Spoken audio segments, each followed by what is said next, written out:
What's up, money lovers? Welcome back here again today with Oracle Tim. How are you doing, Tim? I'm doing wonderful. How are you, Vin? Pretty good. We've got a lot to get through today, so let's jump right in. We've got Tesla just reported their deliveries for Q1, and they set a new record. Hang on one second. Let me just. They set a new record: 310,000 vehicle deliveries, which is their best quarter ever, up over last quarter and up quite a bit from Q1 of 2021 if we were to compare quarter year over year. But before we even jump into that, I found some pretty mind blowing statistics. I've been trying to work on a little Tesla stock deep dive that I'm hoping to get out in the next couple weeks, where I just really unturn all the stones and even look at the competition. So I was just looking at a quick graph of Ford and GM sales. I'll share it on the screen right here. So if we look at this chart here, you can see Ford's sales. In 2016, they sold about 6.6 million vehicles. That's ICE vehicles primarily, obviously. And in 2021, it was down to 3.9 million. Let's see if General Motors fared any better. GM, love it. We got all our hats on today. This is like a promo vid for what's it called, Cyber Rodeo. 2016, GM did 10 million vehicle sales, and in 2021 it was down to 6.2 million. And so both of them are down about let's say where did I have it? It was about So 40%. it came to, yeah, so Ford sales are down 41%, GM sales down 38%. Over the same time period, Tesla sales are up a whopping 1,200%. I mean, that's ridiculous. And now to be realistic and not to be obviously a bear or anything, because we're both super bulls. But thinking about, the growth trajectory that Tesla's on, startup, obviously numbers, laws of small numbers are going to magnify larger, but with the shocking number is the drop of 40%. And, when you look at the last 2 years with supply chain issues for all automotive makers, seeing them decline because they were so much larger than Tesla was, that's still a huge number. Their sales have come down, as much as, more than Tesla has grown. And I don't see that turning around, because now we're at a point where Legacy Auto is trying to build up their EVs. So they're not putting as much effort into the ICE vehicles. So that's going to pull down the ICE vehicle manufacturing even more. And so, we've seen all the charts where you see the growth going up, and there's going to be that lull. And that lull is going to be between about 2023 and 2026, where it's like, what's going to fill that gap? Is it going to be EVs, or is it going to be ICE vehicles? And obviously, with the EV revolution taking over as fast as it has been, I cannot fathom it actually being ICE vehicles. So it's going to be EVs that fill that gap. And seeing as the growth of GM's electric vehicle division is, up 10x from 29, seeing as these numbers, are just not there, how can they possibly get production? I'm not going to say they can't, anything can happen. We don't know. But just looking at the way they're going about things, looking at how they're not vertically integrated like Tesla is, and seeing how long it took Tesla, as good as they are, to get to the point that they're at, I cannot see Legacy Auto being able to fill that gap. It's going to be Tesla, obviously the number one player. And I think startups might actually have a better chance. I honestly think Ford's going to do a better job than GM. Yeah, I could see that. I think Ford, it should be a little bit easier. I mean, the F-150 Lightning is probably going to be obviously is the F-150 was their bread and butter. So it might be a little bit easier for them because they only have the one vehicle, let's say, that they would scale. And obviously they have the Mach-E and a couple others that they're working on. But I guess that is a perfect segue into, Tesla delivered 310,000 cars in the first quarter here, setting a production record. They didn't really make any excuses while, all these other automakers are faltering with shortages, with supply chain issues. Tesla just continues to show its dominance as a vertically integrated tech company. And, they're going to sell, they got more deliveries, and they're going to, have higher profit margins. We know that those profit margins should really only increase now with the 2 gigafactories, hopefully, once they're fully scaled up. But yeah. Yeah, it's crazy. Elon tweets, it was an exceptionally challenging quarter. And so just by using the wording that he's talking about, I can see that this was harder than the last 3 quarters that they went through with the supply chain issues, yet they still beat expectations and they beat last quarter, whereas all the other automotive makers fell far behind again. So, this is just proving that they're just that much better, and they could just navigate everything, and they do it so vertically integrated. And the great thing is because they are so agile in their production, when they do have issues that arise, they can get around it. So they're proving this when there's major issues. And I posed the question to Elon. Of course he didn't respond to me. He ignores me all the time. But it's like I'm really curious, if there were absolutely no restraints, nothing holding Tesla back, what would their maximum production run rate be at this moment? Like, how many vehicles could they produce in 2022 if there was absolutely nothing going on and they ran flawlessly? I would say it's got to be over 2 million. Could definitely see it. And yeah, so I think it was a little bit below your projections, right? What did you think they were going to do this Yeah, my, quarter? my projections were 327,000, and basing it off of, and of course, we don't know specific numbers out of Shanghai or Fremont. Looking at Rob over at Tesla Daily, he does everything tracks by the day. So going by the days that they were down for the month that were unknown, we knew the Chinese holiday, the Chinese New Year, but for the COVID shutdowns, I think it was about 14,000 vehicles that they probably came up shy. So for me, my projection was 327. So if you add those 14,000 on, I was about 3,000 over what they actually would have come in at if they didn't shut down for COVID. Yeah, not bad. And do you have like revenue projections too? What do you think? And profit margins? What are we looking at for Uh, this quarter? We actually, got when's the quarterly reports coming up, right? Is I it, do. Yeah, 420. Of course, they had to do it on of 420. I'm course. perfect for that. Amazing. Um, let me see here. So, how do I'm I do just it? figuring 310,000 sales, let's say at an average price of 50,000, talking what, 15 billion in revenue. And so maybe if we Yeah, because figure I've got them at 52,394 because they've been prioritizing FSD vehicles. that's actually a I great point. Yeah. So I had it a little bit higher. So I've got them projected at 16, almost 16.7 for revenue. And so let's say, what do you think would their gross profit be on that for the Let me vehicle see. margin at least? It's been around. Margins I had still at 30%. It's gonna be questionable, just because of the fact that when you're looking at ramping 2 factories at the same time, and I still have yet, and I know you're doing a deep dive, so I don't know if you've hit this point yet of checking when they were ramping Shanghai and they were in the first quarter of the ramp there. What did margins do? How did they react? Mm. Where were they as compared to the previous quarter before they started ramping Shanghai? Those numbers I don't know. I would love. I'm going to have to try to dig in this week when I'm on vacation, because then we Yeah. can kind of get an idea. And obviously, with Shanghai being to scale and producing what they're doing, they're not going to take as much of a hit on their margins. But now they're ramping 2 factories. So obviously, they've learned a lot of things along the way. Margins shouldn't take as big of a hit. They're pushing FSD even more. They're prioritizing higher end vehicles. So there's a lot of different things that they've got going in their favor to make sure that those margin hits aren't as hard.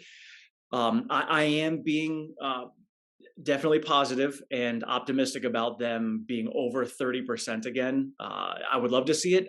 Whether it's actually going to happen or not, I don't know. But I can say if they're over 25%, that's going to be huge. If they're over 30%, forget it. We're going to just take off to the moon. Yeah. So yeah, the margins, I could see that.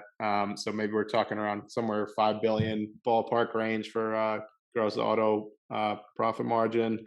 It will be interesting to see how the market reacts this week, since I guess they beat was the average projection 309? I forgot.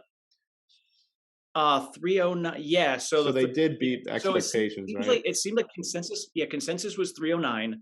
Because that was a last minute drop, obviously, because they had the Shanghai factory getting shut down last minute. So that was a last minute drop.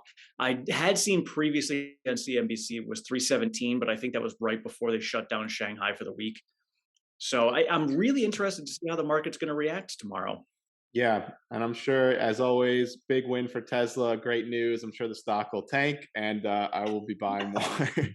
Oh yeah, but and I'm totally good. And I don't think it's going to matter either way because we got the Cyber Rodeo coming up on Thursday. So and just seeing how it reacted with Berlin, just because of things that Elon said. So I have no doubt Elon's going to be there. It's the Cyber Rodeo, which tells me they're going to be unveiling the Cyber truck again there. Maybe we'll get some more information on that, maybe more specific release dates. I have a feeling we're going to get whatever info we get out of the Cyber Rodeo is going to take the stock and shove it probably closer to 1200, perhaps. yeah, that's true. We got a lot of there should be some momentum with that this week, and I'm sure they'll announce something to do with the Cybertruck, like you said. So it's funny. I started rereading this book, Insane Mode. It's from 2016, mainly about Tesla and just the EV landscape as a whole. But it's interesting. They said how like back in 2016, Elon Musk was basically saying Tesla is going to be an energy company, and now I'm going back and forth. Will it primarily be an energy company, or will it be, Elon has said recently Tesla will become synonymous with AI and robotics.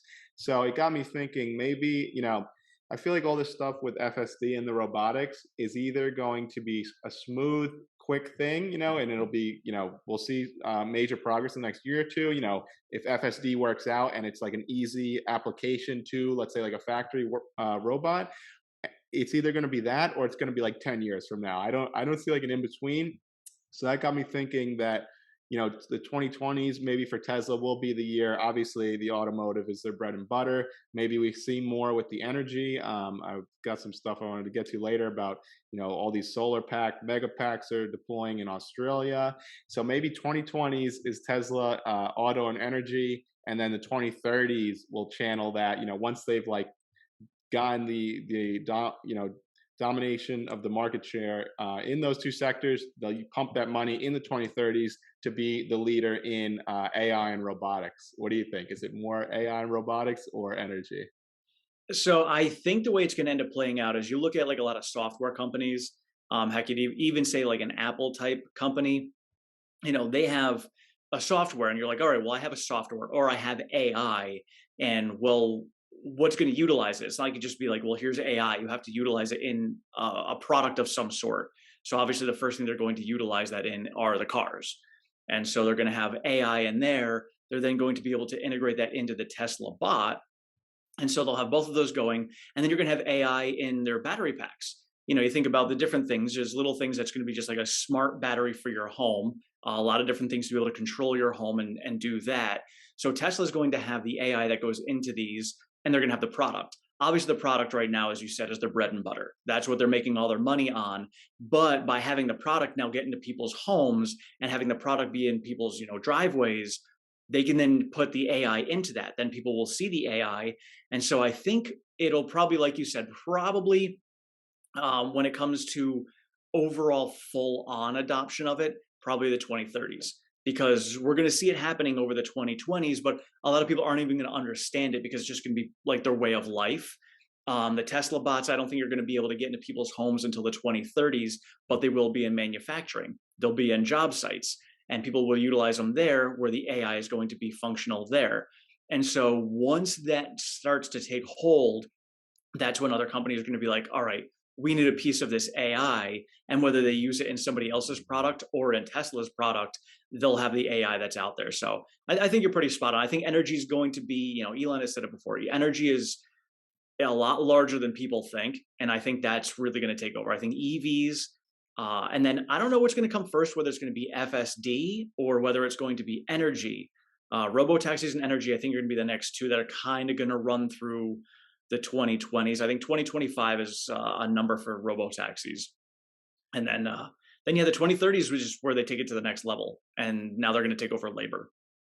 Right. And yeah, just multi-trillion dollar industry opportunities.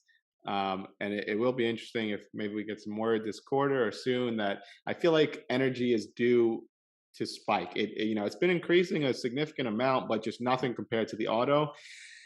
And it will be interesting to see. I know obviously a lot of it has to do with supply chain, and I feel like it'll be interesting too. Like Tesla batteries, we know are the best. They're great with storage, but seeing if they can really take Tesla solar to the next level, I think will be really interesting to see. And it also just got me thinking here. If we look at the top companies in the world by revenue, this is I think 2020 revenue. 20 let me double check. Yeah, so 2020 revenue, the top, what happened here, whoops. Okay, here, the top 20 companies by revenue, I counted them up. I think about 8 of them have to do with electricity, oil and gas, and automotive. So we've got State Grid, Chinese company, electricity, China National Petroleum, Sinopec Group, both oil and gas. Those are in the top 5 by revenue generation. Toyota, Volkswagen, Saudi Aramco, obviously oil, and BP and Shell over at 18 and 19. So about 8 of the top revenue producing countries in the world, are companies in the world, are industries that Tesla is already disrupting, and I think will just continue to take market share from. And it really just goes to show you how much room I think there is for growth here. Like this truly is just the beginning. Oh yeah, and then you look at, I mean, Apple's on there, which not a direct competitor or a market that Tesla is in, but Apple and Tesla are synonymous because they have very similar followings with their shareholders and their consumers. So I can Tesla, and I'm be curious as to see, because Tesla, okay, I don't know where they'd fall on this list now. Obviously, we Yeah, got they're not there yet with the revenue, but give it 5 but years, I think they'll be oh on the yeah, top 10 of the revenue generators. They oh yeah, probably they probably have the profit to be yeah, somewhere in because just there. looking at the total addressable market, I mean, like you said, 8 of them are the market that Tesla's getting into. So that market is enormous. And, we're already seeing spot areas of the US that are taking over Tesla energy with battery storage. We're seeing huge areas in Australia that are doing it. And now what's going on over in Europe between Russia and everything, I think that's going to be probably the birthplace of the major change over to batteries, solar, wind. I think that's going to be where it really starts, and it's going to take over from there. I mean, I wouldn't even be surprised, seeing as Norway is mostly EVs right now. I wouldn't be surprised if they were one of the first ones to switch over to completely renewable energy. That's a great point. Yeah, obviously everything going on over there, I think, has created some urgency for Europe. And yeah, you mentioned Australia, so a state-owned utility there picked Tesla Megapack batteries for a deal for a $113 million energy storage project that'll provide 200 megawatt hours of power. And I feel like every couple months I'm reading these huge projects they're doing in Australia, pretty significant sums of money and power production, and that's just going to increase. I mean, I've heard only great things about how much they've been able to help. Australia struggles with these brownouts, and Tesla storage is just providing so much stability for them. Oh yeah, and it's going to end up being just like the EVs. They're going to have it go out there. They're going to have people adopt it, and then there's just the word of mouth. And people in Australia are going to be like, "This has been working wonders for us. No more brownouts. Energy issues are completely gone now. We don't have any issues."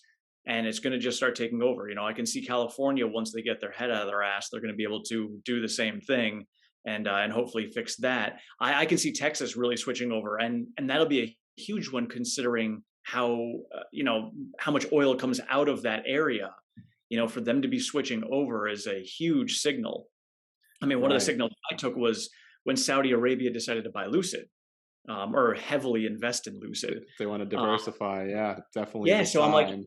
that to me was the oh, you know what, a huge turning point. They see the future coming. They understand that oil is not going to be where it was before. Very much like cigarettes, when all the cancer stuff came out and they went down, so they had to quickly backpedal and figure out a new solution. I see Saudi Arabia seeing the future coming and trying to jump on board with it already. So That's a yeah, great I point. Yeah, they just goes to show. I mean, they could just as easily have invested back into themselves, but they're even thinking maybe we should have a plan B. Things are moving pretty quick here. Yeah, and I'm wondering, like, and I think we might see like a switch get flipped when it comes to Saudi Arabia. They might be like doing this as their backup plan, see how things go as it progresses. Once they get to the point where they know that they can basically flip that switch and be like, all right, we're no longer going to be investing in the oil like we were. It's going all over to renewable energy.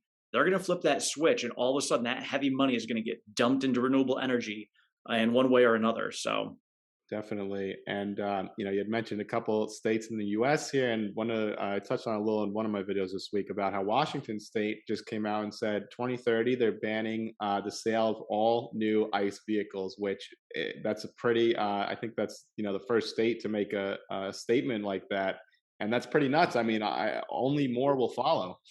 yeah, yeah, and I'm actually surprised California wasn't, but yeah, no, and you're right, and I mean, there's some states that are just not going to do it ever, which is fine, and I was having a couple. Actually, I had mentioned the same thing in one of my videos because you had mentioned it in yours, and some of my subscribers were saying, they don't want to see that much government control. They don't want to see banning of things. I was like, oh, no, I totally get it. For me, I would actually like to see, hey, we're just going to properly educate people on the pros and cons of oil versus renewable energy versus ICE and EVs, and then let people make their own decisions. And obviously, when we get to the point at 2030, the price points aren't even going to matter. I don't think at that point it's going to matter anyway.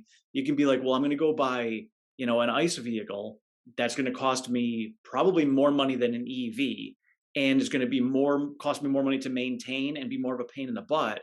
So why am I going to do that? So, I think at that point it's not even going to matter. But yeah, I can see it, and I'd rather just educate. But obviously, we know the government's not very good at educating people on the reality, just on what they want. I But think I think yeah, that's a great point. I would agree, and I would also say that yeah, I don't think it's necessary because by that point it's going to just be such an obvious choice that, like you said, an EV will save you a ton of money on gas. It will save you a ton of money on maintenance and repairs that you don't get like you have with these ICE vehicles that there's just constantly problems with, and that's where all the service centers and they make a huge sum of their money for these legacy makers. And I think just for me, it was more so like I can't imagine, GM and Ford, wake up that day and reading that. I was like, oh my God, like really putting the pressure on them. And I just don't see, I mean, thus far, are they going to be able to do that and have enough, EVs to be selling by 2030? I don't know. yeah, and they might, but I still think they're going to be just a fraction of who they are now. And looking at those two, and I was discussing also about the dealership thing, and they're going direct sales, and now they realize obviously direct sales, cutting out the middleman, is going to save them a ton of money. And Their when they only do hope that, to have similar profit margins or as close to as they can get. But that's these are all things that the unions, all of these, all the debt is just all these hoops that they have to jump through, and a lot of problems they have to figure out. yeah, and when it comes to them going direct sales, some states don't even allow it. That's why Tesla can't, sell directly in many states because of the dealership laws. And so they're basically going to have to undercut their own dealership laws that were in their favor just so they can make more profits. And they're going to end up, ending themselves in the process. It's going to be an ugly chain of events for them over the next 5 years. And I'm predicting by 2027 people will be using the term, I'm going out to buy a car, and it's just naturally going to be an EV. And it's not going to be a question of, are you buying a gas car or an EV? I'm going to buy a car, it's going to be an EV. I'll raise you one further. I think by 2027, maybe 2030, it's funny. I noticed this already. It's like you see a Tesla. I don't even people don't refer to them as a car. It's like it's a Tesla. I think by Yeah. that point, people just say, "Yeah, I'm buying my Tesla." Like it won't even it won't even be Yeah. No, EV. no, We'll see. I can see that too. And I thought about that too, because when you're talking about, brand names, and you've made it when your vehicle or your product is synonymous with your name. Kleenex. You're going out to buy Kleenex, you're buying tissues. Same thing. iPhone. You're not Xerox. on your cell phone. You're on your iPhone. Right. So Tesla's already there. I'm buying a Tesla. Tesla is That's a a great Tesla. point. There's the And so, branding. yep, the branding is there. It is done, and they have already locked that up for themselves. And that's just another one of their advantages. I mean, they have the branding, they have the economy of scale, they have the profit margins, and all the proprietary technology. I mean, these are all things that just help the bottom line, and are gonna keep them the dominant name brand there. Oh yeah, the thing that I was just boggling my mind, and obviously we have a long way to go to get there. I'm always optimistic, and I have no doubt that they're going to get there. But I want to actually see it, which is if their margins are over 30% with just the vehicles, what's going to happen when they have software, FSD, and AI in all of these vehicles producing 90 to 100% margin product? Where are the margins going to be at? Their margins are going to be like 50%. It's Yeah, going to be absolutely insane. that is crazy to think about. And yeah, I mean, as they move more and more toward, all of these things they're doing are, more of a tech company. And yeah, the profit margins the profit margins should only continue to increase. I mean, there's really no way. I mean, what would cause them to go down? They've got the factories built now, and they're getting into these businesses like the FSD, $12,000 just like that for software, where the profit margins should only continue to increase, and like pretty dramatically. Yeah. And then insurance. We always forget about insurance. You got that on top of it. I look at stuff like, like the iPhone, their margins are crazy high. So Tesla's going to be there, but just with a larger product with more money involved in it. So the revenue is just going to be through the roof, and profits are going to be through the roof. And then energy, that's going to be insane. And then I see, just the pricing power that Tesla's going to have in the future, because right now, in order for a legacy auto to increase their profits, they have to increase the price of their ICE vehicles.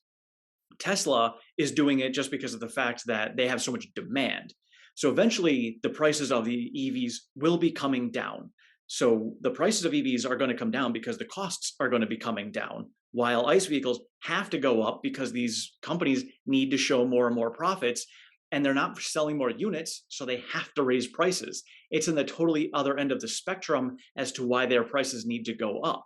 And Tesla has free reign when it comes to that. And then when they do come out with a compact car, at that point they're also going to have, as you said, more energy and software revenue coming in, which means that they can offset any margin hits that they would take from the vehicle because they've got the software to make up for it. Right.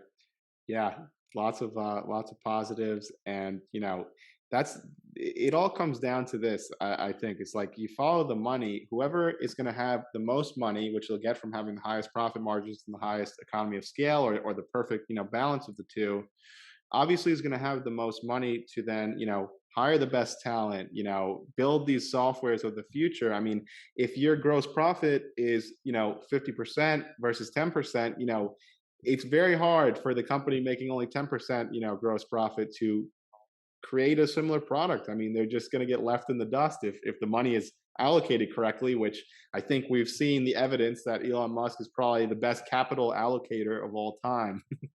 Oh yeah. Yeah. And I'm like, looking at, those of us who have, normal jobs out there, looking at percentage raises, if you're making, $10,000 a year and you get a 10% raise, you're getting $1,000. If you're making 100,000 a year, but you only have a 1% raise, you're making $10,000, or $1,000. But eventually that's going to fluctuate because Tesla, is cranking it so high so fast. They're going to pass legacy auto, and legacy auto is never ever going to be able to catch up because they're just not making enough money. Right. And still, yeah, and like Tesla's not standing still and waiting for them to catch up, which it seems like many people, felt that was going to be the case. Like how does someone catch up if you just continue to advance? It's like Apple created the iPhone, the other smartphones we've gotten were not able to catch up, or Apple has, I think, 40% or so of the US market, a big enough chunk that they just dominate and they have the huge profit margins. And I think that's exactly what we're going to see happen with Tesla. And even still, even if they can't, we've kind of talked about, if they sell even 10 million cars by 2030, company that with those higher profit margins, they don't have to sell the most vehicles. They just have to take home the most of the profit. So they have a lot of advantages and angles where I think they still come out on top, without even having to necessarily sell the most vehicles. Yeah. And, going back to Apple, Apple obviously is at the top end of their S curve. They're still growing, doing a great job as a company, but they're at the top end of their S curve.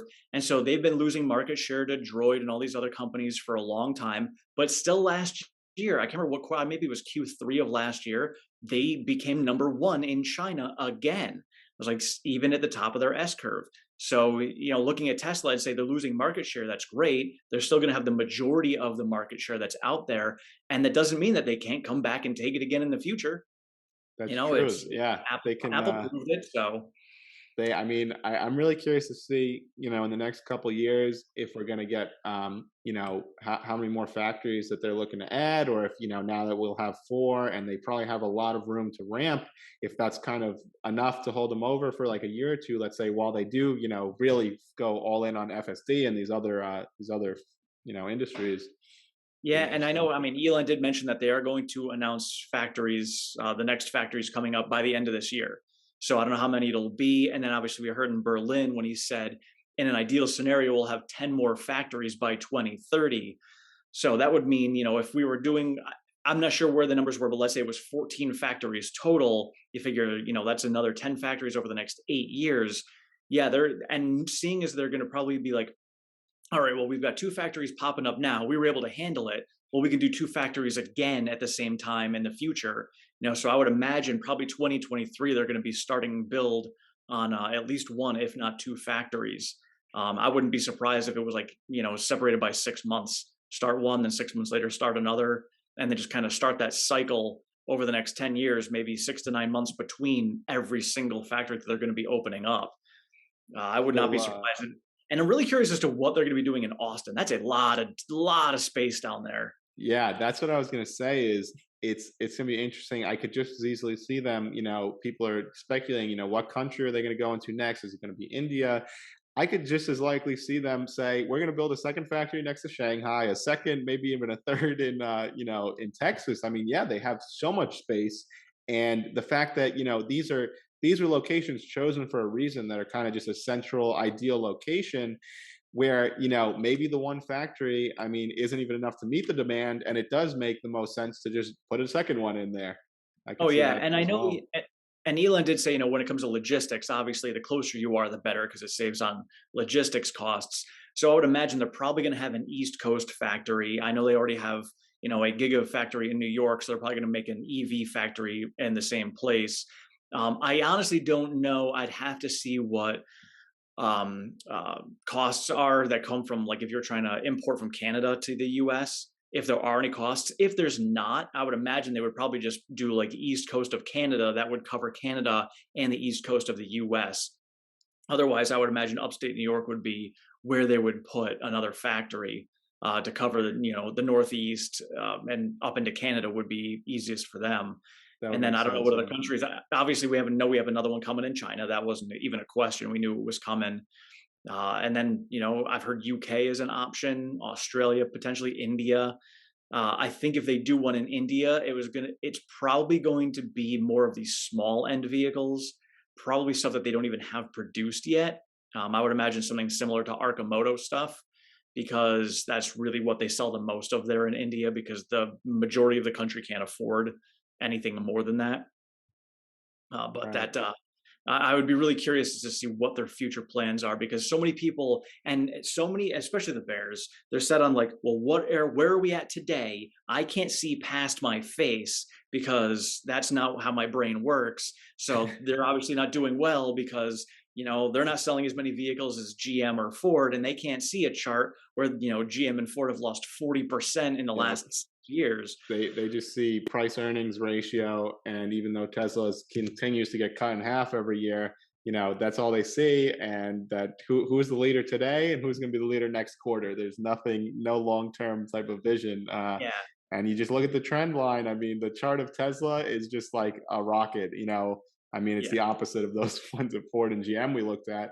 Oh And it's yeah. like they're the clear, leader right now in the space. Obviously, they're just getting better. The trend is not going to reverse. Like, why would they all of a sudden, overnight magically GM and Ford is going to have those 2016 sales numbers back, and Tesla's going to go down? Doesn't make any sense. And we already know that, they are so, what is it? I think they sold out through 2022. I forget for which model, but the demand is I, just not letting I, up. I think it's pretty much all the models right now are going into 2023.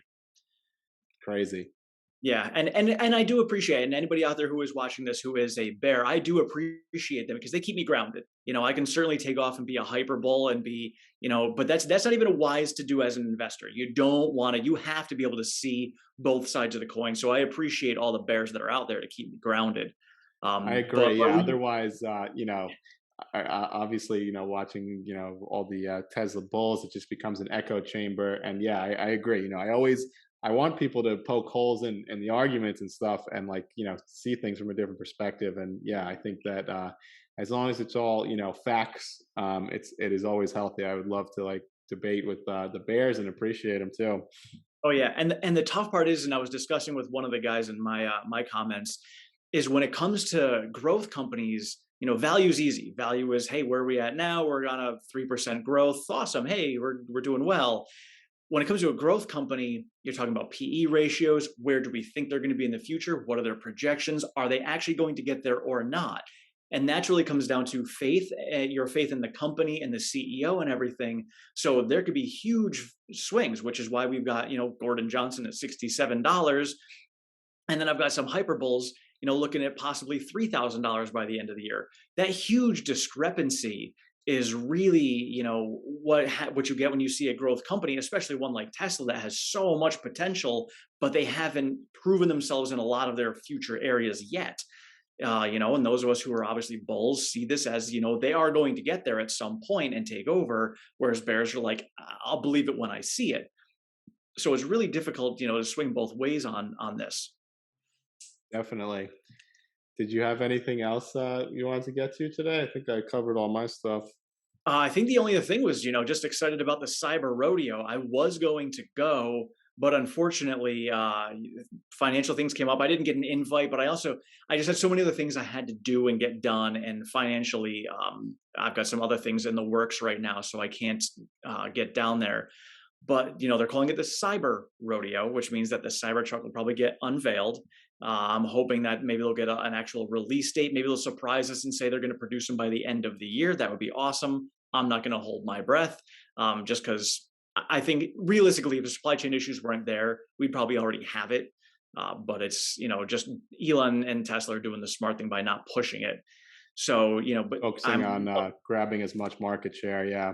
yeah, and I'm looking forward to, just hearing any other news that's coming out of there. That's going to be exciting. Lots of great things going on down there. So the cyber rodeo is going to be exciting. And when I look at, the stock trading itself, I think we're going to get through that. And then we have CPI coming out next Wednesday, the 12th. So I think after that, we might see a little bit of a sell-off, and then get ourselves a great buying opportunity before they announce the split, because I think after that, it is off to the races. Definitely agree. Yeah, it should be an interesting week here if the bull run can continue in the short term. The cyber rodeo should definitely create a lot of excitement. I'm sure we'll get some really cool news out of that, and we'll see what happens. Yeah, and if they do not have a bucking bronco that looks like a Cybertruck, I'm going to be extremely disappointed.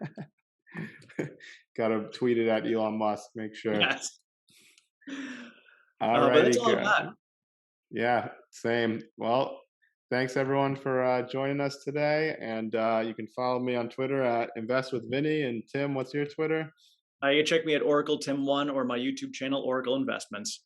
Awesome, and I'll link those below. Have a great day, everyone. We'll see you Have a next great one. week.